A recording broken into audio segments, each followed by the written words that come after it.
Welcome back to the Shift Happens F1 podcast. I'm Elena, and a very big welcome back to Formula One after this long summer break, 3 weeks. And I have to be honest, this was not too shabby of a race. Not too shabby at all to come back to, and we had someone other than Max Verstappen taking the victory. Lando Norris has officially won not one, but two F1 Grand Prix, and he has moved McLaren up not only in the Constructors, but in the Drivers' Championship. So we very well could have an interesting rest of the season if this momentum is kept up by McLaren, because they did a fantastic, phenomenal job today, which I'll get into later. And if Red Bull continue to maybe slip through the cracks a little bit like this, we could have a very, very fun season on the rest of our hand. So we'll start off with some interesting things. Jack Doohan has now been signed for 2025 with Alpine. They've decided to finally replace Esty Bestie.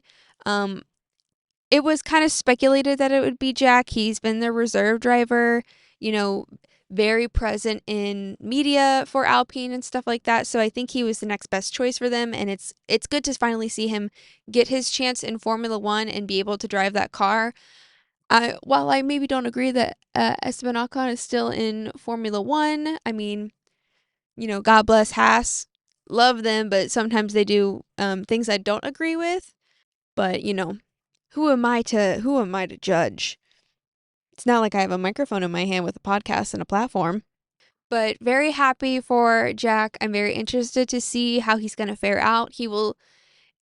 I think the dynamic between Pierre and Jack is going to be better than what it has been with Esteban and Pierre. I mean, we all know that their tumultuous history with each other from when they were kids. They said they cleared it up and they were fine and that they're friends, and we all know that's not really true. It's a big, face for the media, but I am pretty positive that Jack gets along with both of them, so it's going to be good to see a new person in the car. We're going to see how Alpine is hopefully faring next year, which I don't think they can get worse from where they are, but, Williams is a team, so I guess that kind of contradicts that statement. But yeah, like I said, very excited to see what he'll show up and show off in the French car next year.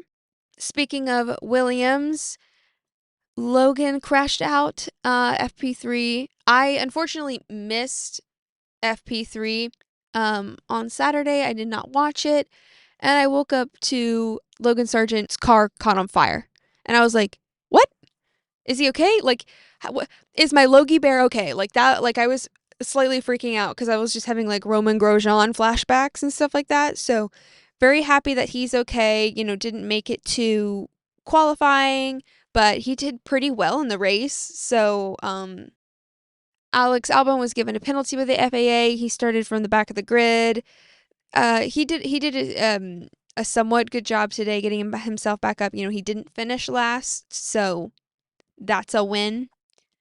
And then another shocking thing I saw on Saturday during qualifying was both Lewis Hamilton and Carlos Sainz not getting into Q3, which Lewis Hamilton has had, some of those moments this season so far, but it was surprising to see that he just won Silverstone, and then to see him not make it into Q3, it was kind of shocking. Also with Carlos, was it the curse of, oh, I just signed a contract and then I'm going to flop my next race, which is a trend and a pattern that we have sometimes seen in Formula One, where a driver will announce a new contract and then that next race, it is the worst race of their season. So I was thinking that it may happen and, didn't make it into Q3. I believe he started from P11 or P10. But, he made a great recovery drive today, got himself back up into 5th place, which is a fantastic recovery drive from Carlos. Very fast. The Ferrari definitely had pace today, which we'll also talk about later. But I think it was an interesting race, so to say. I mean, we didn't have rain. We didn't have a safety car. So it was just a, no complication type of race, but we had some interesting drama going on, but other than that, it was kind of like Max domination in reverse, but just put McLaren in the Red Bull spot because I did not think that was how the race was going to go. Crofty says lights out and away we go. And we're all, is Lando Norris going to botch his start again? And, he did. I was not surprised, was not shocked. Max Verstappen got away clean, took the first turn, technically took the first lap. And I was like, all right, this is it. He's going to win the Dutch Grand Prix, his 200th Grand Prix start. I was like, okay, yeah, kind of like, okay, cool for him. And then out of nowhere, Lando Norris is like, not going to have it today. No, no, no.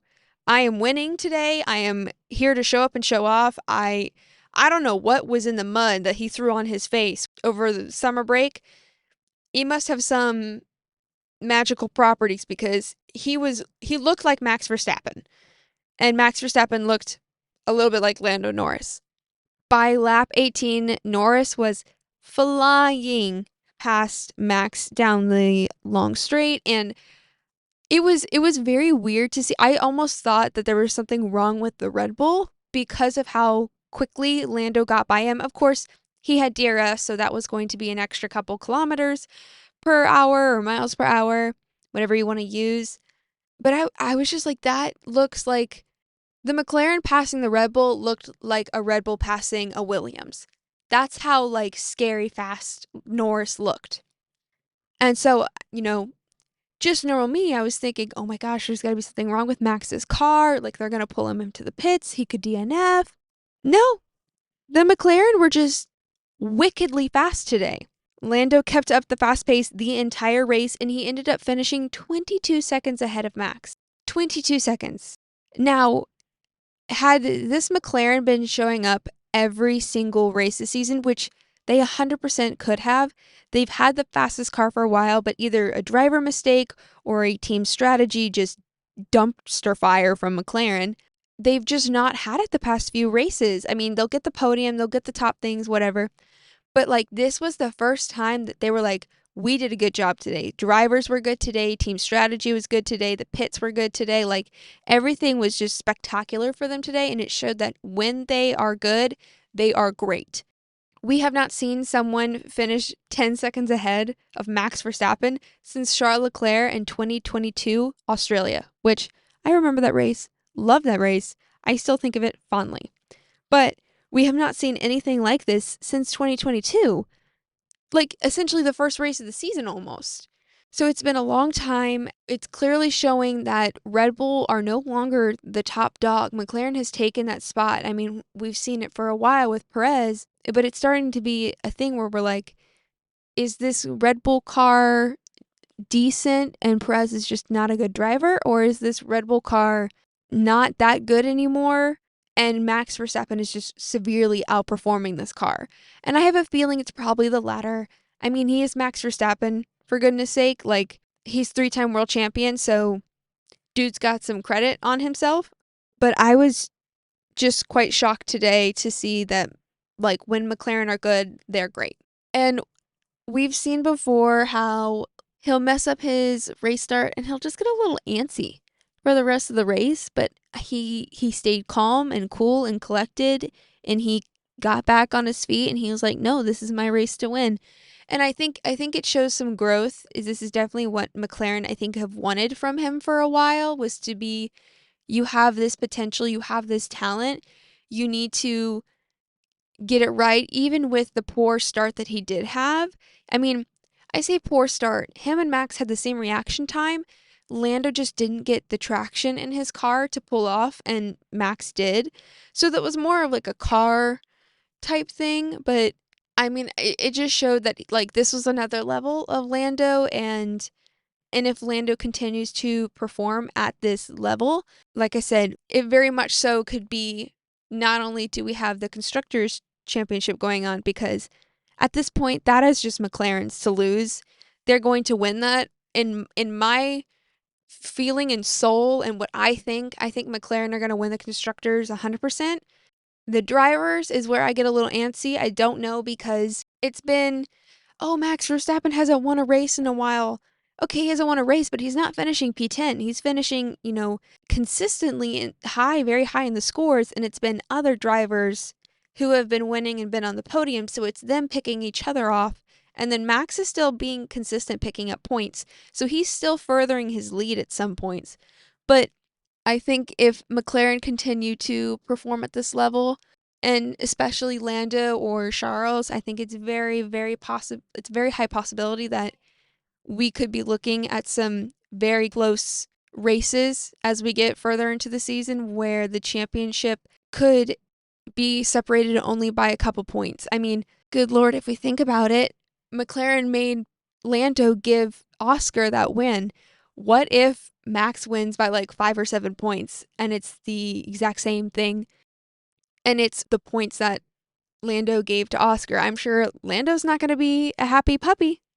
That could be something that later on the team is like, well, crap, we shouldn't have made him give it to Oscar. Like, he should have taken that and we would have won both the constructors and the drivers. But, 2020 hindsight, whatever. But all in all, I think McLaren are very happy. I think Lando's very happy. Oscar didn't finish on the podium. I think he had a very good pace. It wasn't his best race of the season, definitely wasn't.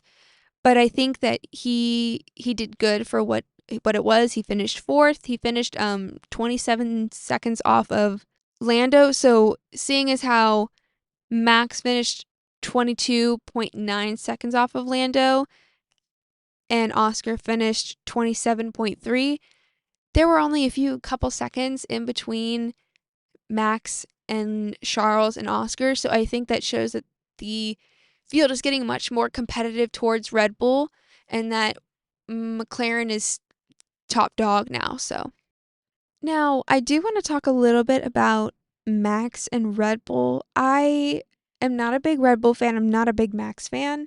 For a while I was a Checo fan, and then I just think I just kind of fell off of that because I just liked his nickname, Checo.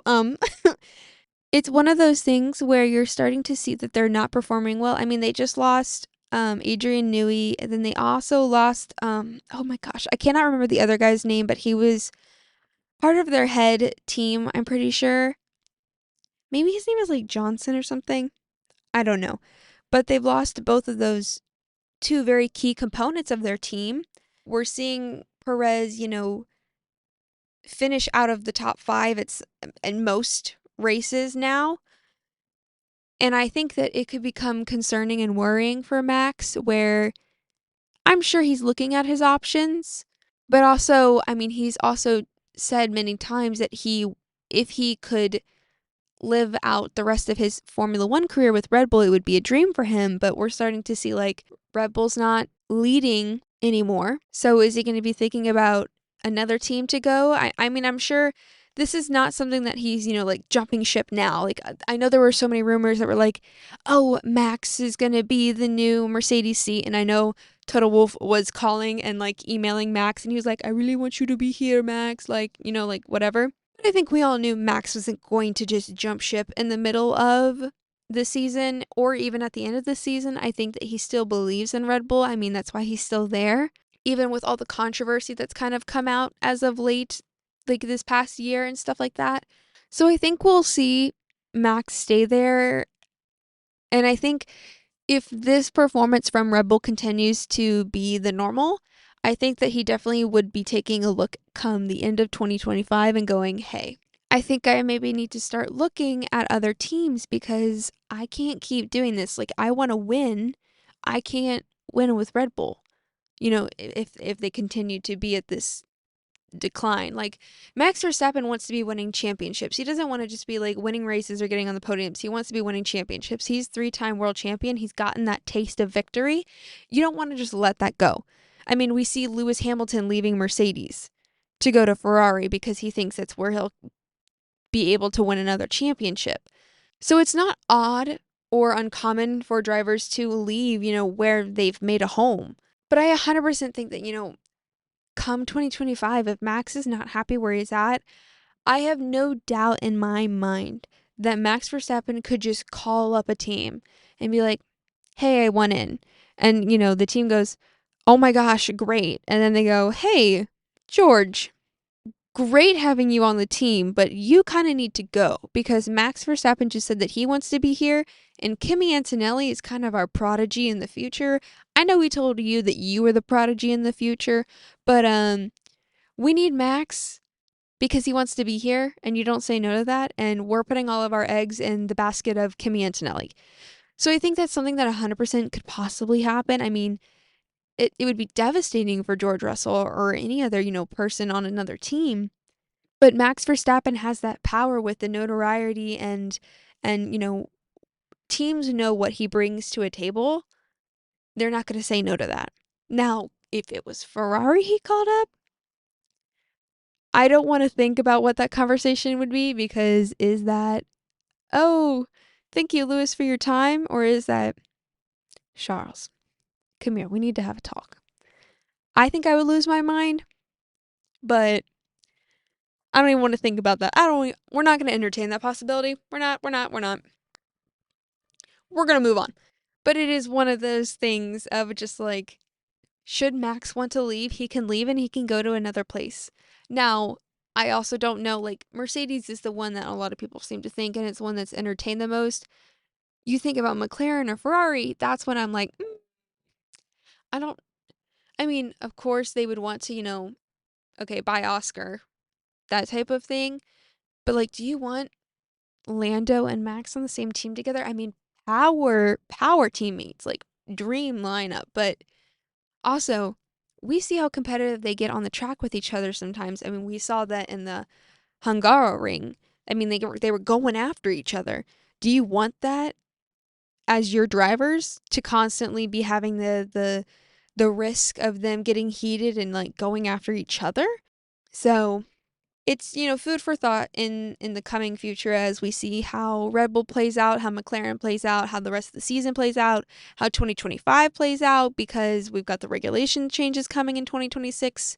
So it's all up in the air, whatever happens kind of happens. We don't really know much until it does, or we get like a few squeaks here or there from people who are whispering things. So onto Ferrari. I was pleasantly shocked with today's outcome. I mean, I'm a big Charles Leclerc fangirl. I was so excited to see that he got up on the podium. I was kind of like, is this real? Is he really third? Is he going to keep third, or is this going to be like, the car falls off and the pace dies? No. I don't know where the pace came from because we clearly saw that it wasn't there yesterday in qualifying. I mean, Carlos Sainz didn't make it into Q3. Charles, I'm pretty sure, qualified either 8th or 6th or something like that. Like, it wasn't a good qualifying session for Ferrari. And all of a sudden, they come out of the gates swinging hands. And I was like, oh, okay. I don't know what happened overnight, but I like it. So it was good to see the pace. It was good to see that they're back. Definitely the momentum that we kind of need as we're going into Monza. So it's going to be their home race. So excited for that. It's going to be a little sad because it's going to be the last time that the Ferrari boys will be racing in Monza together on the same team. And it's also like Carlos Sainz's birthday too. So they'll be celebrating that. But it was pleasantly surprising to see that they had brought this pace of just like, oh, where are you? Where has this been? Oh, okay. Do we need to keep doing 3-week breaks so that you guys can like keep popping up and like bringing some pace to the table?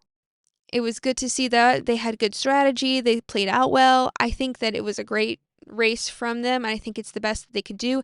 I mean, even towards the end, Charles was down to like 2 or 3 seconds behind Max, and like he was closing in fast. The person who was falling behind was Max. Charles and Oscar were both keeping up even pace with the McLaren. So I think, had we had maybe another 10 laps, I think the podium would have been different possibly. Who knows? Max Verstappen is a very aggressive driver. It was very nice and refreshing to see, but I won't put too much hope into that because we've seen this before. It's Ferrari, they disappoint. a lot of the times. And, we've just come to expect disappointment, but we still persevere through and we still hold delusional hope that we will win. And, we won this year, which God bless Monaco. I need to go back and rewatch that race, honestly. But it was nice to see that they did well. And they got on the podium, and Carlos finished fifth. He finished ahead of Perez, which honestly is a little bit surprising. In my head, I feel like Perez had some decent pace, but, what can you say? I don't know why they kept him. I'm not Christian Horner. I have no comments on that. I mentioned them a little bit earlier. Mercedes, George Russell, and Lewis Hamilton finished 7th and 8th. And I don't want to be like, that's a terrible result for them. But like it's just off the back of like them winning a couple of the last races. So it's definitely like, okay, I don't know where you guys were at. You guys really didn't feel competitive today. I would say that they were best of the rest. They were leading best of the rest in that situation. Now, someone who really was kind of out there, not what I was expecting whatsoever, was Pierre Gasly. In his Alpine, finished 9th, and Alonso finished 10th. So I mean, Pierre performed really well today. In the tractor that is the Alpine. I mean, Ocon finished 15th. So much higher than his teammate, got 2 more points for them. I think that puts them up close to Haas now in the Drivers' Championship. Not in the Drivers' Championship, excuse me, the Constructors' Championship. So I think that he did a very well done job. Best of the rest in, if we're categorizing Formula A and Formula B, best of the rest in Formula B, Fernando Alonso probably right there with him. I don't know how far apart they were. I know that they were lapped, but I mean, everybody was lapped. Legitimately everybody was lapped except for Lewis, but he was 50 seconds off of the back of Lando. So it's one of those ones where Pierre and Alonso did really well today. Kept clean. Pierre got in some really good moves in the corners. He was aggressive, but like he also was super smart about it. I remember his move into turn 1. I think he went on the outside and he cut off Alonso, and he managed to keep Alonso essentially behind him for the rest of the race. So well done to him on that point. I didn't remember seeing much about Kevin Magnussen, but apparently, Kevin Magnussen was being Kevin Magnussen today. He was being extremely slow or something like that.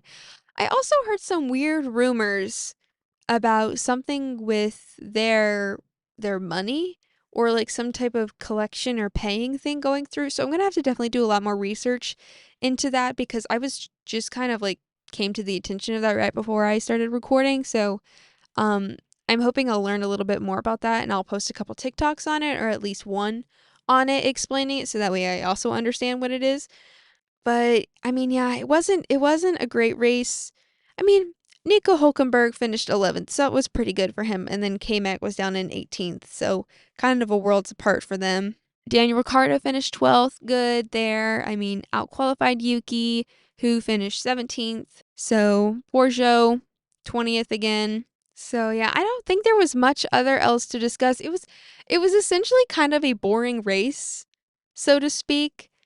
I mean, it's so funny that we're saying, oh, it was a boring race, and we had Lando winning. We had multiple different kind of battles for the lead with that. We had good strategy, and we're like, yeah, there's nothing much else to say about it. I mean, it essentially there isn't, but I just think it's funny how Formula One has evolved to be this thing where it's just like, yeah, it was kind of boring.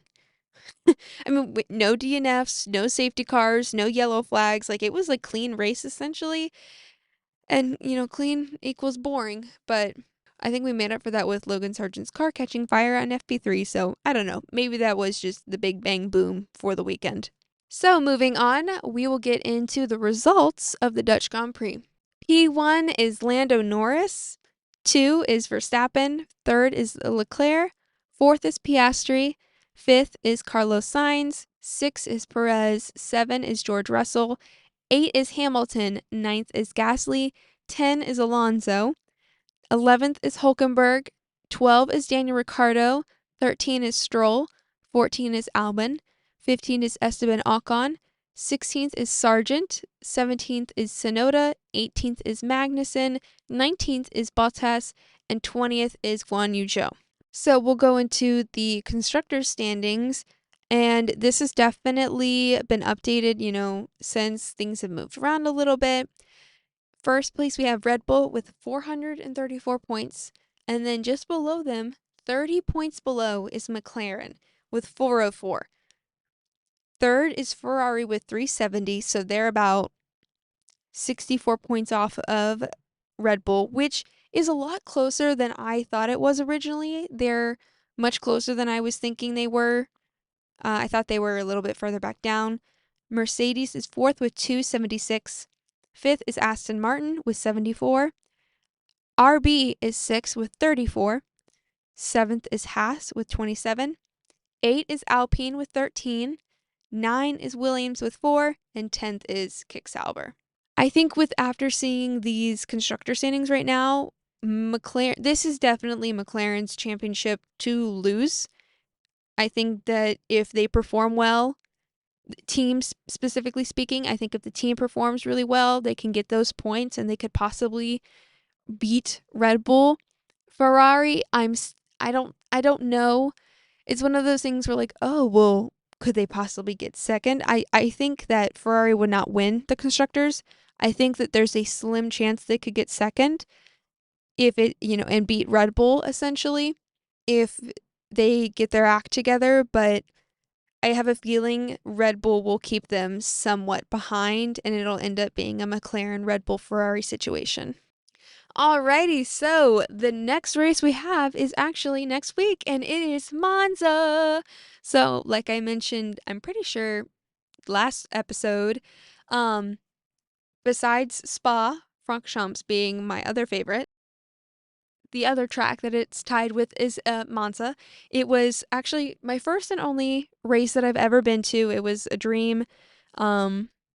Shout out Dad. Thank you so much for taking me. It was truly like cloud nine. It was a surreal memory for me. I think about it so much. And just seeing the camaraderie of the Ferrari fans. That's what I assume it is for the Max Verstappen fans in Dutch.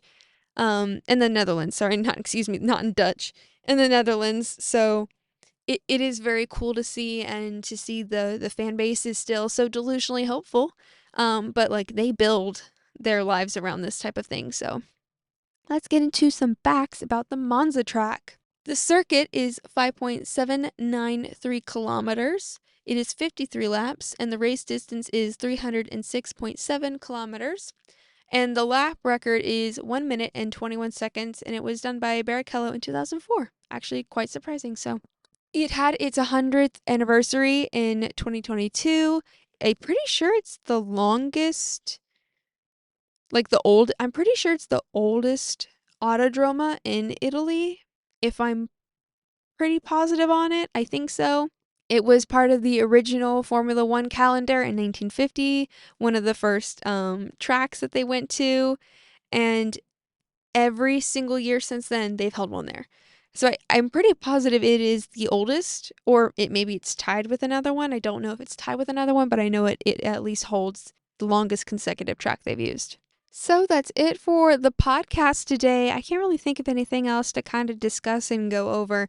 I apologize if this was a shorter or rushed kind of episode. I am currently packing for going abroad, so I've got a lot of busy things going on in my life, and adding a podcast and YouTube video on top of packing for 3.5 months to go abroad is not always the wisest idea, but I've decided to do it and I've committed to it. So this is where we're at. But with that being said, I am going abroad, so I apologize if something changes in the near future. I'm going to try and figure out where to record this, because I will be living in an apartment with some other students. So I'm going to try and be as consistent as possible. Hopefully I can figure everything out before I record this coming weekend for the Monza race. So I apologize if there's any kerfuffles or anything like that in advance. Just letting y'all know about that. So If you're not already, please go to Instagram, Twitter, or TikTok. Follow the podcast on there. Also, go and follow me on my socials because I sometimes post about Formula One and all that stuff. That also ensures that you never miss a single form of content that is posted on those platforms, so you never miss anything F1 related. Thank you for listening to Shift Happens F1 podcast. Stay tuned for more Formula One news and content. Have a lovely weekend. Bye, guys.